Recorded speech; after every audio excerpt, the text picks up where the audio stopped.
और अब top six rank आपका आ गया है छत्तीसगढ़ में।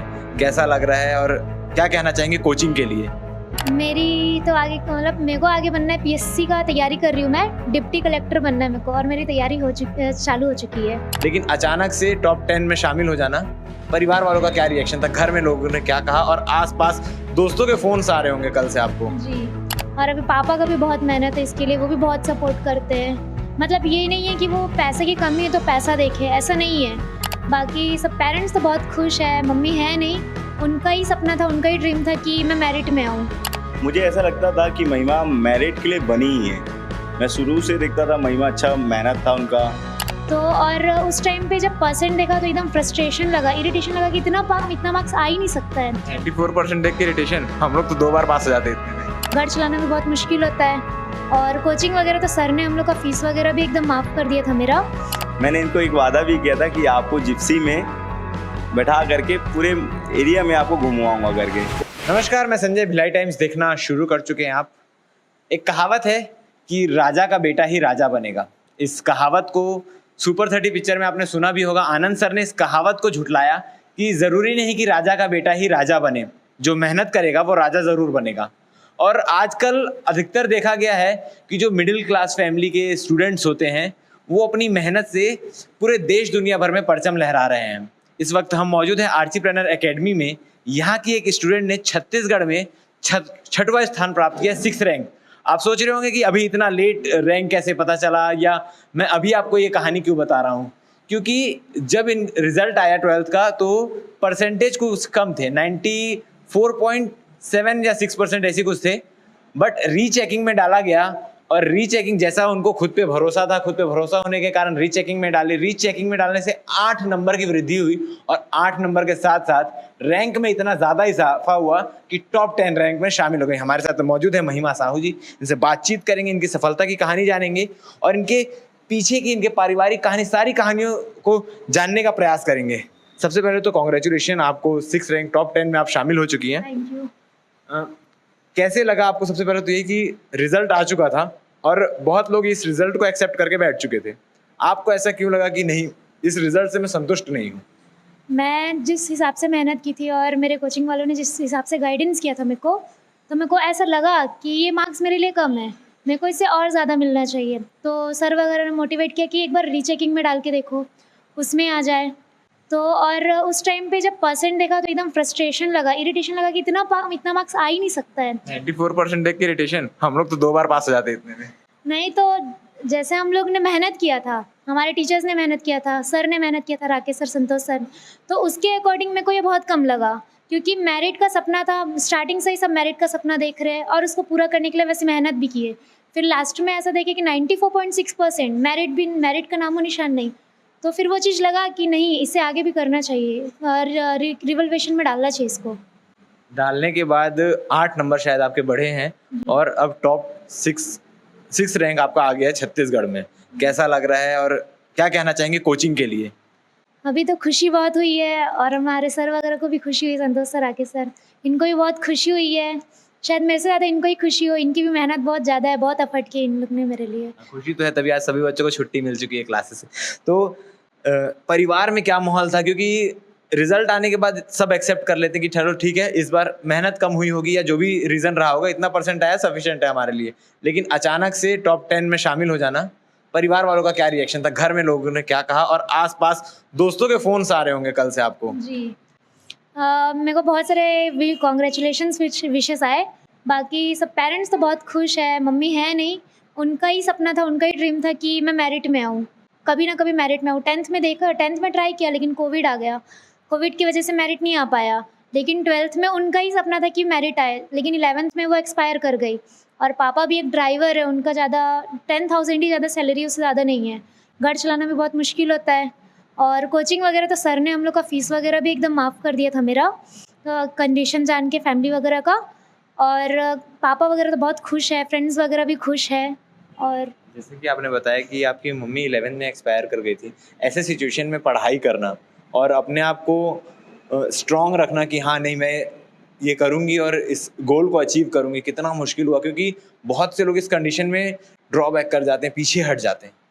वो मेरे को पूरा घर संभालना था, घर की सबसे बड़ी मैं हूँ बच्चों में, और पापा ही थे, तो उनके बाद तो मेरा ही है कि मेरे को देखना है। बाकी टीचर्स लोग हैं, मतलब सर ने बहुत ज़्यादा मोटिवेट किया कि कुछ नहीं होता है, आगे करके देखो, तुमको ट्राई करना है। यहाँ जब भी आते थे एकदम मोटिवेशन वाला फील होता था कि हाँ डेली मोटिवेट होते हैं तो डेली वो चीज़ करना है।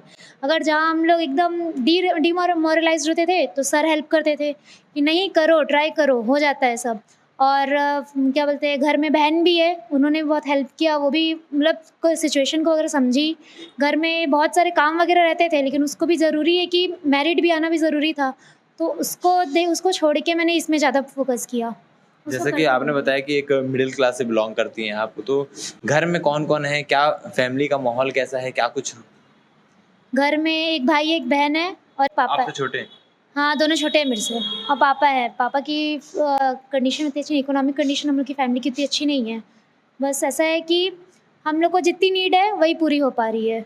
कुछ स्टूडेंट्स रहते हैं जिनके पास सारी सुविधा होने के बाद भी वो बहाने ढूंढते हैं कि मेरे पास महंगा फ़ोन नहीं था जिससे मैं स्टडी कर सकूं, मेरे पास वो क्लास के गाइडेंस नहीं थे, मैं यहाँ नहीं जा पाया, यहाँ तैयारी नहीं कर पाया। उनके लिए आप कहना चाहेंगे, क्योंकि जैसा मैं आज सुन पा रहा हूँ, सीमित संसाधन में आपने वो कर दिखाया है जो अच्छे अच्छे को करने में पसीने छूट जाते हैं, तो उनके लिए क्या कहना चाहेंगे आप? उनके लिए तो यही कहूँगी कि अगर उनको मिल रहा है पूरा सुविधाएँ जो भी मिल रही है, तो उनको देख के वो मेहनत करे, ना कि एकदम ये नहीं मिल रहा वो बहाना नहीं बनाए। आगे ताकि उनकी तरक्की हो। बहुत लोग ऐसे होते भी हैं कि है फिर भी बोलते हैं नहीं है कुछ भी, तो इससे कुछ नहीं होता है आगे Excuse ढूंढते हैं काफी। हाँ, बहुत सारे एक्सक्यूजेस ढूंढते हैं कि नहीं मेरे को ये नहीं मिला, वो नहीं मिला, लेकिन अगर करना है तो करना है। बाकी जितने भी क्या बोलते हैं कठिनाइयाँ हैं, जो भी प्रॉब्लम्स है, उनको फेस तो करना ही पड़ेगा आगे। मम्मी का सपना था, मम्मी अभी प्रेजेंट नहीं है, मतलब एक्सपायर कर गई 11th में, उनसे कैसा अटैचमेंट था आपका लेके, स्टडी को लेके, फ्यूचर को लेके? मम्मी मेरी बहुत फ्रेंडली थी, मतलब सब शेयर कर देते थे हम लोग उनके साथ, जो भी है जैसा भी है। कभी भी इरिटेशन या कुछ भी एकदम टेंशन्स वगैरह होते थे पढ़ाई से रिलेटेड, तो उनको जाके बताते थे हम लोग कि ऐसा ऐसा हो रहा है, तो वो भी मोटिवेट करती थी।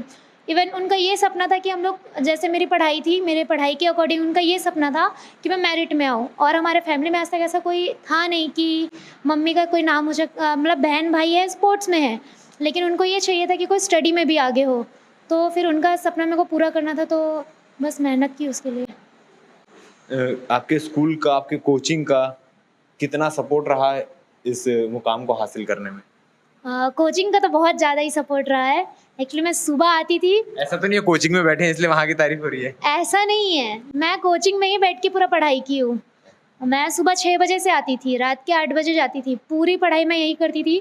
मेरे को जिस जिस सब्जेक्ट की नीड होती थी, इवन मेरे पास बहुत सारे बुक्स नहीं थे, जैसे प्रबोध वगैरह आता है, वो सब नहीं थे, तो सर ने वो पूरा अवेलेबल करवाया मेरे लिए। और जब भी नीड थी, मेरे को जो भी क्वेश्चंस में डाउट होते थे वो तुरंत बताते थे। महिमा का आगे गोल क्या है, क्या बनना चाहती है, और उसके लिए प्रिपरेशन कब से शुरू होगी और क्या किस तरीके की तैयारी रहेगी? मेरी तो आगे, मतलब मेरे को आगे बनना है, पीएससी का तैयारी कर रही हूँ मैं, डिप्टी कलेक्टर बनना है मेरे को, और मेरी तैयारी चालू हो चुकी है। 1 मंथ पहले से ही मैंने स्टार्ट कर दिया मतलब था। लगता है एक और बार आपका इंटरव्यू लेने आना पड़ेगा जब आप पीएससी क्रैक कर लेंगे तब। जी।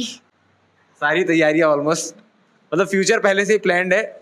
मम्मी को गौरवान्वित महसूस कराने के लिए सारी तैयारियां हो चुकी है कि स्टेप बाय स्टेप हमको कैसे चढ़ते जाना है। जी। और अभी पापा का भी बहुत मेहनत है इसके लिए, वो भी बहुत सपोर्ट करते हैं। मतलब ये नहीं है कि वो पैसे की कमी है तो पैसा देखे, ऐसा नहीं है। वो पैसे की कमी है तो, लेकिन बच्चे का जो नीड है, जो अवेलेबल हम लोग को जो चाहिए पढ़ाई स्टडी के लिए, जो मटेरियल्स चाहिए, वो उनके लिए वो कभी पीछे नहीं हटे, तुरंत हम लोग को अवेलेबल करवाए वो चीज़। ये बात तो बिल्कुल सही कही आपने। अगर एक बैक सपोर्ट हो तो आदमी को कुछ करने के लिए सोचना थोड़ा कम पड़ता है, क्योंकि एक सपोर्ट देख के ही आदमी बहुत कुछ कर जाता है। हमारे साथ सर भी मौजूद हैं, सर से भी बातचीत करेंगे, क्योंकि उनके कोचिंग की एक छात्रा ने टॉप 10th में अपनी जगह बनाई है, 6th रैंक लेके आई है। फिलहाल रिजल्ट का समय नहीं है, नहीं तो अभी फूल माले के साथ इनका इतना स्वागत हो रहा होता। अब हमारी खबर के बाद ये भी आसार है। एक और चीज़ पूछना चाहूँगा मैं महिमा से, आपने सुना था टॉप 10 में आने के बाद सरकार कुछ करती है, जी। क्या पता है आपको, उसकी जानकारी क्या है? वो ये पता चला था कि मतलब अभी एरोप्लेन राइड वगैरह करवाई है। Helicopter ride. जी। तो अभी होप है मेरे को कि वो आगे हम लोग के साथ ऐसा नहीं करेंगे। इस बार का तो हेलीकॉप्टर राइड हो गया, तो क्या महिमा को उम्मीद है कि मिलेगा उनको हेलीकॉप्टर राइड? जी, मेरे को उम्मीद है कि वो ऐसा हम लोग को जो भी सर्विस है वो हम लोग को प्रोवाइड करवाएँगे, जो हम लोग को सुविधाएँ देने वाले थे टॉप 10 में आने के बाद। पहले पिछले बार तो नहीं आ पाई, बट इस बार आई हूँ तो होप है कि वो हम लोग को वो सुविधाएँ देंगे। और हक भी है। जी, हक तो है। तो ये भी देखना होगा क्योंकि हेलीकॉप्टर राइड जो सीएम भूपेश बघेल ने वादा किया था कि टॉप 10 मेरिट लिस्ट में आने वाले बच्चों को हेलीकॉप्टर राइड दिया जाएगा, और जो भी मेरिट लिस्ट में आने वाले बच्चों को सुविधाएं दी जाती है, जो भी चीज़ें हो, चाहे वो पैसे से मदद हो या सामान से मदद हो, जो भी चीज़ें नॉर्म्स में आती है या घोषणाएं की गई थी, वो महिमा को कब तक मिलती है और मिल भी पाती है कि नहीं, क्योंकि हेलीकॉप्टर राइड तो खत्म हो चुकी है। अब अपडेटेड लिस्ट के हिसाब से, अपडेटेड रिजल्ट के हिसाब से क्या कुछ महिमा को मिल पाता है, ये भी जानकारी आपको देंगे। अभी फिलहाल हमारे साथ सर मौजूद हैं, सर से बातचीत करेंगे हम, क्योंकि उनकी कोचिंग की छात्रा ने ये मुकाम हासिल किया है, तो उनको कैसा फील हो रहा है और इसके पीछे उनकी क्या मेहनत है। हमारे साथ संतोष सर मौजूद हैं जो इस कोचिंग में तैयारियां करवाते हैं। सर, आपके स्टूडेंट ने टॉप 10 में अपनी जगह आखिर बना ही ली, क्योंकि रीचेकिंग हुआ और उसके बाद रिजल्ट आया, तो कैसा उम्मीद था कि आपने रीचेकिंग के लिए मोटिवेट किया कि नहीं डालना चाहिए? मुझे ऐसा लगता था कि महिमा मेरिट के लिए बनी ही है। मैं शुरू से देखता था महिमा अच्छा मेहनत था उनका, कंडीशन अच्छी नहीं होने की वजह से भी उसने बहुत कुछ सह करके मेहनत किया है। और जब 94.6% जब आए थे इनके, तो मैं भी नर्वस हो गया था, हमारे फैकल्टी भी जो साथ में थे सभी नर्वस हो गए थे। फिर मुझे ऐसा लगता था कि नहीं, इसको रीवेल में डालना चाहिए, तो मैंने इनको फ़ोन भी करके बोला कि बेटा रीवेल में डालिए, आपका बढ़ जाएगा। तो बहुत लोग बोलने लगे, डीमोटिवेट करने, नहीं बढ़ता है, 2 नंबर बढ़ेंगे, 3 नंबर बढ़ेंगे, पर फिर भी मैंने इनसे डलवा दिया और उसका रिजल्ट अभी अच्छा ही मिला। बहुत अच्छा मिला है। मैं बहुत खुश हूँ उनसे कि जो मैं चाहता था, मेरे सपने थे कि नहीं मैं किसी न किसी बच्चों को मेरिट लिस्ट में लाऊं, आज वो सपना पूरा होता दिख रहा है। महिमा ने वो सपना पूरा किया है। और आगे किस तरीके की तैयारी रहेंगी स्टूडेंट्स को लेके, ताकि और भी स्टूडेंट मेरिट में आए? मुझे अब बहुत ज़्यादा अंदर से ये लग रहा है कि अब बच्चे को मैं मेरिट में ला सकता हूं। एनर्जी मिल चुकी होगी, एनर्जी मिल गई है कि अब बच्चों को मैं टॉप 10 में ला सकता हूँ। ये चीज़ें, एनर्जी मेरे में आ गई महिमा को देख करके। सर, ओवरऑल रिजल्ट का बात करूँ तो इस कोचिंग का क्या रिजल्ट क्या रहता है, कैसे रहता है? जैसे हमारे पास सर इस साल 12th में 120 बच्चे थे, जिसमें से 80 बच्चों से ज़्यादा बच्चे यहाँ पर फर्स्ट डिवीजन आए हैं, और 17 से ज़्यादा बच्चे हमारे यहाँ 80 क्रॉस किए % इस साल। आपको मैं देख पा रहा था जब से मैं आया हूँ, आप तैयारियों में लगे हुए थे। नहीं, महिमा को बैनर बनवा दो, फूल लाओ, मिठाई ले आओ, सारी तैयारियाँ। आपका एक्साइटमेंट लेवल एक अलग लेवल पे था। मैं महिमा को शुरू से ही बोला था कि यदि आप टॉप 10 में आते हैं तो आपको, मुझे जितना मेरी हिम्मत हो उतना मैं आपके लिए करूँगा करके।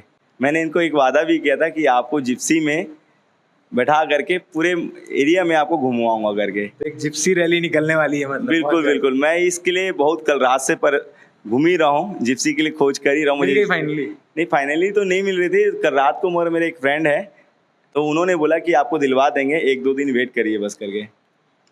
तो ये है महिमा जी थी जिनसे हमने बातचीत की, और उनके मेंटोर जिन्होंने उनको पढ़ाया, उनकी दोनों की मेहनत से आज ये चीज़ सफल हो पाई है कि किस तरीके से हम अपने लक्ष्य को पा सकते हैं। क्योंकि रिजल्ट आने के बाद ये एक सबसे बड़ा सवाल खड़ा होता है कि रिजल्ट आने के बाद फिर रीचेकिंग में डालना, और रीचेकिंग में 8 नंबर बढ़ जाना, ये चेक करने वालों पर भी एक सवाल उठाता है। क्योंकि कुछ बच्चे ऐसे जो रीचेकिंग में नहीं डालते हैं, अब उनको भी एक मोटिवेशन मिलेगा कि हमें भी डाल देना। जिसको खुद पे भरोसा है वो ज़रूर रीचेकिंग में डाले, ताकि आपका रिजल्ट, रियल रिजल्ट क्या है। टॉप 10 में भी नहीं थी महिमा, बट अब 6th रैंक लेके आई हैं। उनकी खुशी आप देख सकते हैं, हमने जिस प्रकार से उनसे बातचीत की, सर की खुशी देख सकते हैं। और वो स्कूल जहाँ महिमा पढ़ती थी, वो स्कूल वाले भी काफ़ी खुश होंगे। तो क्या कुछ है आगे, हम आपको अपडेट देते रहेंगे। महिमा को फाइनली हेलीकॉप्टर राइड मिलता है कि नहीं, ये एक सबसे बड़ा सवाल है, ये भी हम आपको बताएंगे। तो भिलाई टाइम्स के चैनल को सब्सक्राइब करना ना भूलें। धन्यवाद।